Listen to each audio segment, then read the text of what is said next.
Semoga nuansa Paskah dalam oktav Paskah ini masih menghiasi kehidupan kita. Kenapa saya mengatakan demikian?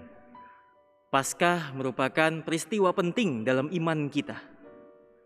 Maka seyogyanya, sebaiknya Paskah itu tidak hanya sekedar menjadi minggu-minggu yang lewat dalam kehidupan kita.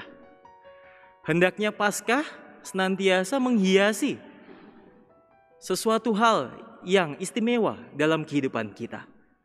Kalau sering kita dengar, Paskah mengarahkan kita kepada suatu transformasi, yakni suatu perubahan dalam kehidupan kita. Ini juga yang ingin ditegaskan oleh Kristus kepada kita. Ia sengsara, ia juga wafat, tapi tidak diakhiri dengan wafat yang menandakan selesai, melainkan diakhiri dengan yang namanya kebangkitan. Ada suatu perubahan dari yang wafat kemudian bangkit. Dan inilah yang juga diharapkan ada dalam diri kita bersama, baik Anda maupun saya. Kita harus senantiasa mempunyai semangat transformasi hidup dalam kehidupan kita masing-masing. Ketika kita merayakan Paskah, jangan hanya sekedar selesai Paskah itu, melainkan ada suatu perubahan yang menjadi ciri dalam kehidupan kita. Kita menanggalkan manusia lama, kita mengenakan pakaian manusia baru. Meninggalkan sifat-sifat kita yang lama, melakukan hal-hal yang baru yang tentu lebih berkenan kepada Tuhan Allah. Hal inilah yang menandakan bahwa ketika kita merayakan Paskah, kita juga merayakan kebangkitan, kita juga merayakan perubahan dalam kehidupan kita. Saudara-saudariku terkasih, pada hari Minggu ini, minggu kedua pada Pekan Paskah ini, dan juga kita merayakan bersama minggu ini sebagai Minggu Kerahiman Ilahi. Maka kita harus juga, seperti yang saya sampaikan di awal, kita diajak untuk melihat kerahiman Allah yang begitu besar kepada kita. Maka kita pun harus senantiasa menjadi agen-agen kerahiman bagi sesama kita yang kita jumpai dalam kehidupan ini. Saudara-saudariku terkasih, selamat Paskah, semangat Paskah itu senantiasa menghiasi kehidupan kita.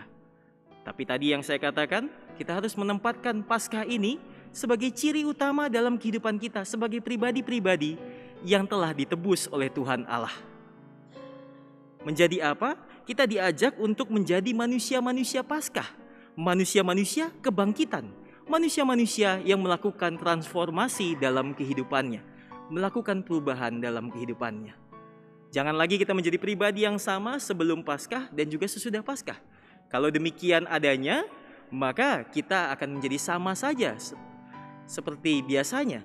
Tidak ada perubahan dalam kehidupan kita. Saudara-saudariku terkasih, menjadi manusia Paskah kurang lebih ada 3 hal yang juga saya bisa sarikan dari Injil yang kita dengarkan bersama pada pagi hari ini. Ketika Yesus menampakkan dirinya kepada para muridnya, menunjukkan bahwa ia sudah bangkit. Ada 3 hal yang dapat mencirikan kita sebagai manusia Paskah.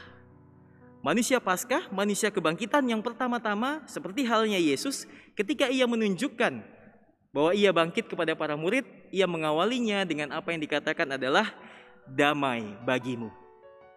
Manusia Paskah harus senantiasa mampu membawa damai bagi sesamanya. Kehadiran kita sebagai pribadi dirindukan oleh orang lain. Kehadiran kita membawa damai kepada orang lain, bukan sebaliknya. Ketika kita datang saja sudah mengganggu orang lain. Ketika kita datang saja sudah membuat orang lain menjadi tidak nyaman. Jangan sampai seperti itu. Kita harus bisa menjadi pribadi-pribadi yang mampu membawa damai bagi siapapun juga. Damai ini menjadi suatu hal yang penting. Kenapa? Karena di zaman ini, di zaman media sosial yang luar biasa ini, kita bisa melihat netizen sangat luar biasa berkomentar. Bahkan netizen itu bisa juga kita, Anda maupun saya. Kita dengan gampang sekarang, dulu memang katanya mulutmu harimaumu. Sekarang jari bukan mulut, jadi gak apa-apa. Kita bisa menekan apapun di media sosial dan mengucapkan apapun. Tapi ini pertanyaan yang dialamatkan kepada kita. Sudahkah kita membawa damai melalui segala hal yang kita lakukan, baik itu di media sosial? Atau kita menjadi orang yang gampang tersulut, kita menjadi orang yang gampang menjadi agen kebencian, yang senantiasa menyebarkan kebencian atau ketidaksukaan. Ya nggak apa-apa Romo, kan saya udah nulis, saya bisa ngilangin jejak saya. Itu tidak bertanggung jawab namanya. Kita tetap menunjukkan siapa diri kita dengan membawa damai kepada sesama. Ini kenapa saya sampaikan, karena menurut penelitian, ternyata hampir 90% warga Indonesia itu dalam berkomentar senantiasa mengungkapkan kebencian. Dan semoga saja 10%-nya kita semua yang ada di sini yang tidak mengucapkan kebencian. Karena apa yang kita cirikan pertama-tama sebagai manusia Paskah adalah kita mampu membawa damai, baik dalam perlakuan kita dan juga perkataan kita. Sehingga apa yang kita katakan dan apa yang kita lakukan senantiasa membawa sukacita kepada orang lain yang kita jumpai. Itu yang pertama. Manusia Paskah senantiasa membawa damai. Seperti halnya Kristus ketika bangkit, ia mengatakan kepada para muridnya, damai bagimu. Yang kedua, manusia Paskah senantiasa diajak untuk menghidupkan budaya mengampuni. Mengampuni memang sudah senantiasa kita dengar, tapi ini juga menjadi hal yang luar biasa disampaikan oleh Kristus ketika ia bangkit. Ketika ia bangkit, ia mengatakan damai bagimu. Kemudian ia memberikan anugerah roh kepada para muridnya. Kalau kita di zaman itu, kita pasti menginginkan roh yang memampukan kita untuk membuat mukjizat, memampukan kita untuk mengubah segala sesuatu, bukan hanya sekedar untuk mengampuni. Tapi yang Tuhan berikan pada saat ia bangkit kepada para muridnya ialah roh untuk mengampuni. Kalau kamu mengampuni, maka dosanya akan diampuni. Kita diajak semuanya untuk mampu mengampuni. Karena apa? Ternyata mengampuni adalah hal paling tersulit yang harus kita lakukan sebagai murid Kristus. Mengampuni orang lain secara teori luar biasa, bisa kita lakukan. Tapi ketika itu terjadi dalam diri kita, ketika kesalahan dan juga hal-hal yang tidak baik terjadi pada diri kita, pertanyaannya, maukah kita tetap mengampuni orang yang sudah berbuat jahat kepada kita secara langsung? Ini pertanyaan. Tapi secara ideal, manusia Paskah wajib diajak untuk mampu mengampuni. Seperti halnya, Yesus mengatakan itu kepada murid-muridnya, karena pasti murid-muridnya tidak puas akan perlakuan orang-orang Yahudi kepada Yesus. Tapi Yesus pertama-tama bukan diajak untuk membalas, melainkan ampunilah mereka. Itu yang kedua sebagai ciri khas manusia Paskah. Yang ketiga, seperti juga apa yang disampaikan oleh Kristus dalam Injil Yohanes ini adalah manusia Paskah adalah manusia-manusia yang semakin kuat kepercayaan dan juga imannya. Ini yang diharapkan ada dalam diri manusia-manusia Paskah, manusia-manusia kebangkitan dari kita semuanya. Ketika Thomas datang dan juga mengatakan ia tidak percaya kalau ia belum bisa melihat dan juga melakukan hal-hal yang bagi dia itu adalah kriteria untuk percaya. Silakan, kita punya kriteria itu masing-masing. Tapi pertama-tama perlu kita lihat di sini, kita tidak akan pernah bisa percaya akan Tuhan kalau kita tidak pernah punya relasi yang baik dengan Tuhan kita Yesus Kristus. Kita tidak akan pernah punya iman terhadap Tuhan kita kalau kita tidak punya hubungan yang baik dengan Tuhan kita Yesus Kristus. Kita hanya datang ketika kita butuh sesuatu. Kita hanya datang ketika kita dalam kesulitan. Kita hanya datang ketika kita dalam kesusahan. Maka dari situ kita diajak untuk memelihara relasi kita dengan Tuhan terlebih dahulu. Sama seperti para murid.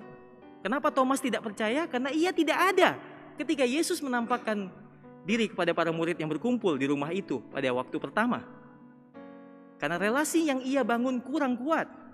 Ini yang diajak bagi kita untuk senantiasa memelihara relasi itu dengan Tuhan kita Yesus Kristus. Sehingga iman kita senantiasa menguatkan kita dan kemudian memampukan kita untuk semakin percaya.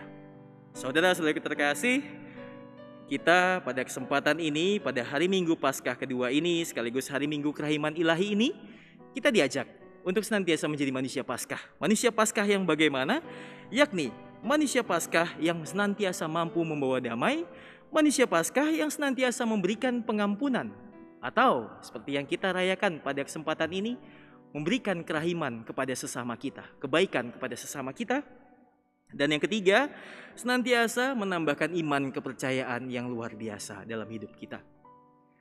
Sehingga ketika kita memiliki tiga hal itu sebagai manusia Paskah, kita telah siap seperti apa yang disampaikan oleh Kristus.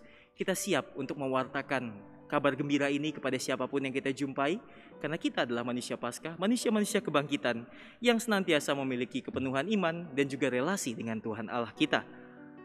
Mari saudara-saudaraku terkasih, semoga peristiwa kebangkitan, peristiwa Paskah ini tidak hanya berhenti, hanya sekedar tanggalan di kalender, atau hanya sekedar rentetan peristiwa dalam agama kita, melainkan Paskah ini senantiasa menyemangati kita, mengubah diri kita menjadi manusia-manusia baru, manusia yang telah ditebus Allah, yakni manusia Paskah, manusia kebangkitan. Tuhan memberkati kita semuanya.